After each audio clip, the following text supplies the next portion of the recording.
खुदावंद यसु मसीह के अजीम अलकादर जलाली मोतबर पुरफजल नाम में आप सबों की सलामती हो। मैं खुदा का खादिम पास्टर फाकत लियाकत आप सबों की खिदमत में हाजिर हूँ और आज हम खुदा के कलाम में से चंद बातें सीखेंगे जो हम सब के लिए बहुत ज़्यादा अहम हैं, बहुत ज़रूरी हैं, क्योंकि बहुत सारे हमारे मसीही जो हैं जब उन्हें इबादत में, मीटिंग्स में, जब खुदा के कलाम के लिए दुआ का मौका दिया जाता है तो जब वो दुआ कर रहे होते हैं तो दुआ के अंदर जो एक आयत जो है वो कोड की जाती है, बहुत ज़्यादा मशहूर है, हम सब ने सुन रखी है, और वो ये है कि घास तो सूख जाती है और फूल गिर जाता है लेकिन खुदावंद का कलाम अब तक कायम रहेगा। ये हम सब ने सुन रखी है। लेकिन जब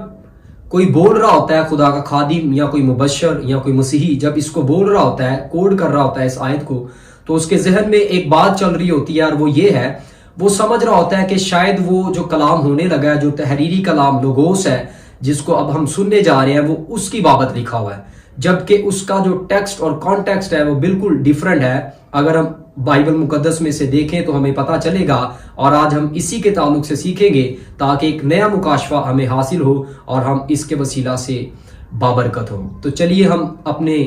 इस पैगाम की तरफ बढ़ेंगे और मेरे साथ निकालिए खुदा के कलाम में से पहला पतरस का खत और उसका पहला बाब और उसकी 24 और 25 आयत मैं आप सबों के लिए तलावत करूंगा। पतरस का पहला आम खत और उसका पहला बाब और उसकी 24 और 25 आयत में यूं लिखा है, चुनाचे हर बशर घास की मानिंद है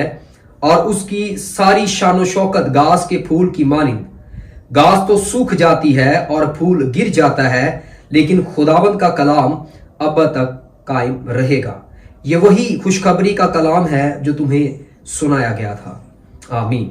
अब जब इस पैगाम को हम सुन रहे होते हैं, इस आयत को हम सुन रहे होते हैं जैसे ही, तो हमें ऐसा लगता है कि जैसे ये आयत जो है ये तहरीरी कलाम की बाबत है, जो हमने सुना पढ़ा इसकी बाबत हमें लगता है कि ये इसके ताल्लुक से है। लेकिन अगर हम इसके कॉन्टेक्स्ट को देखें तो हमें पता चलेगा कि ये किसी और की बात हो रही है। और चंद हवाला जात हम लेंगे समझने के लिए बाइबल मुकद्दस में से, और पतरस के इसी खत में से जब हम पढ़ना शुरू करते हैं, पहले बाब की 3 और 4 आयत में आपके लिए पढ़ूंगा, उसके बाद चंद और आयात हम इसी में से देखेंगे ताकि हमें पता चले कि पतरस रसूल जो है वो असल में हमें क्या सिखाना चाहता है जब उसने ये कहा है कि घास तो सूख जाती है और फूल गिर जाता है लेकिन खुदावंद का कलाम अब तक कायम रहेगा। पहला बाब और उसकी 3 और 4 आयत में यूं लिखा है, हमारे खुदावंद यसु मसीह के खुदा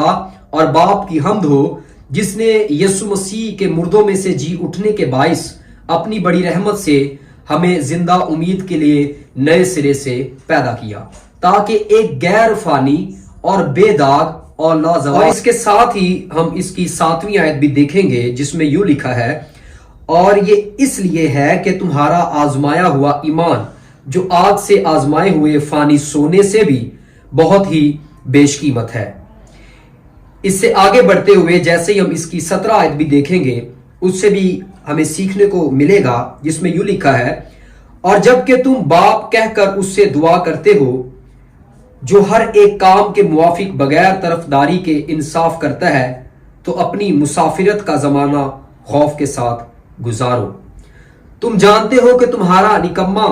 चाल चलन जो बाप दादा से चला आता था, उससे तुम्हारी खलासी फानी चीजों यानी सोने चांदी के जरिया से नहीं हुई। इसके साथ ही जैसे ही हम दूसरे बाब की 11वीं आयत हम देखते हैं जिसमें इस तरह से लिखा है, ऐ प्यारो, मैं तुम्हारी मिन्नत करता हूं कि तुम अपने आप को परदेसी और मुसाफिर जानकर उन जिस्मानी ख्वाहिशों से परहेज करो जो रूह से लड़ाई रखती हैं।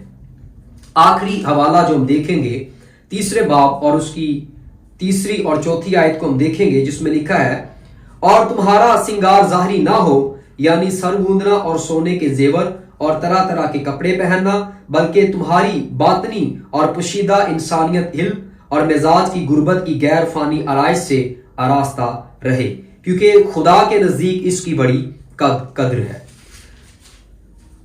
मेरे अजीजों, ये सारे हवाला जात जो अभी हमने खुदा के कलाम में से पढ़े हैं, इसमें मुकद्दस पतरस रसूल जिस चीज पर हमें सिखाना चाहता है, इस हवाले का जो कॉन्टेक्स्ट है जिसको अभी हमने पढ़ा, पहले बाब से लेकर तीसरे बाब तक, जिसमें हमें पता चला कि मुकद्दस पतरस रसूल दो चीजों पर गुफ्तगू कर रहा है, एक फानी चीज और दूसरी गैर फानी चीज। एक फानी है, दूसरी गैर फानी है, और वो सोने चांदी के साथ फानी चीजों को जोड़ते हुए, तशबीह देते हुए, सिंबॉलिकली इस्तेमाल करते हुए, और गैर फानी आसमानी चीजों की भी बात करता है। और इस आयत को और ज्यादा वाज़ेह सीखने के लिए, और ज्यादा वजाहत से इसको सीखने के लिए, जैसे ही हम पहले बाब की 23वीं आयत को पढ़ते हैं तो हमें इजी हो जाता है इसको समझना, जिसमें यूं लिखा है, क्योंकि तुम फानी तुखम से नहीं बल्कि गैर फानी से खुदा के कलाम के वसीला से जो जिंदा और कायम है नए सिरे से पैदा हुए हो, चुनाचे हर बशर घास की मानिंद है। फिर उसको वो कंटिन्यू करता है इस आयत को। 23वीं आयत वाज़ेह करती है फानी और गैर फानी चीजों को। जैसे ही उसने वर्ड यूज किया फानी तुखम, तुखम जो है इसका मतलब है सीड। यूनानी जुबान में जब इसको देखा जाता है, स्पोरस इसके लिए वर्ड इस्तेमाल हुआ, या स्पोरा वर्ड इसके लिए इस्तेमाल हुआ तुखम के लिए, यानी बीज। जिस्मानी पैदाइश की बात हो रही है, यानी जिस्मानी पैदाइश जो है ये फानी पैदाइश की बात हो रही है। और इसके साथ जैसे ही लिखा है कि गैर फानी, तुम खुदा के कलाम के वसीला से, यानी गैर फानी कलाम के वसीला से तुम नए सिरे से पैदा हुए। इस आयत को बहुत आसानी से इजीली सीखने के लिए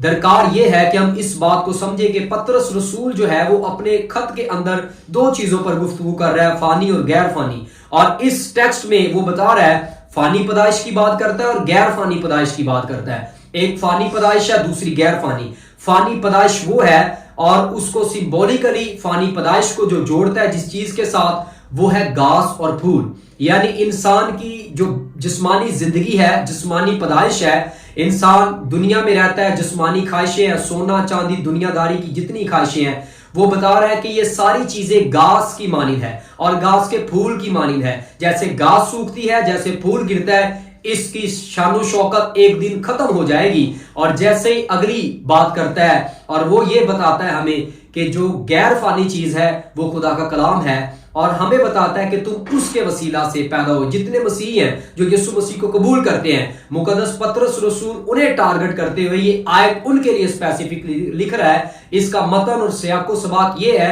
कि ये लोगोस की बाबत नहीं है, ये तहरीरी कलाम की बाबत नहीं है, बल्कि ये एक ईमानदार के ताल्लुक से है, एक मसीही के ताल्लुक से है, उसकी नई पैदाइश के ताल्लुक से है, जो कभी खत्म होने वाली नहीं है। इसी तरह सिंबॉलिकली इस्तेमाल करता है खुदा के कलाम को, क्योंकि बाइबल मुकद्दस कहती है आसमान और जमीन टल जाएंगे लेकिन उसके मुंह की बातें हरगिज ना टलेंगी। सो ये बिल्कुल इसी तरह के खुदा का कलाम जो है वो अब तक कायम रहने वाला है, वो हमेशा जिंदा है। इसी तरह जो नए सिरे से पैदा हुआ है खुदा के कलाम के वसीला से, उसको बताया जा रहा है कि वो अब तक कायम रहने वाला है, वो कभी मरने वाला नहीं है, अबदी जिंदगी पाने वाला है। ये इसके ताल्लुक से है। सो मैं उम्मीद करता हूं कि आप सब ने इस पैगाम को समझा, सीखा कि मुकद्दस पतरस रसूल ने ये आयत स्पेसिफिकली बिलीवर्स के लिए, ईमानदारों के लिए, मसीहियों के लिए जो नए सिरे से पैदा हुए हैं, ये उनके लिए लिखी गई है कि वो अब तक जिंदा रहेंगे, कायम रहेंगे। लेकिन जो उनकी जिस्मानी जिंदगी है, दुनियावी जिंदगी है, दुनिया की ख्वाहिशें हैं, वो सारी चीजें मिट जाएंगी,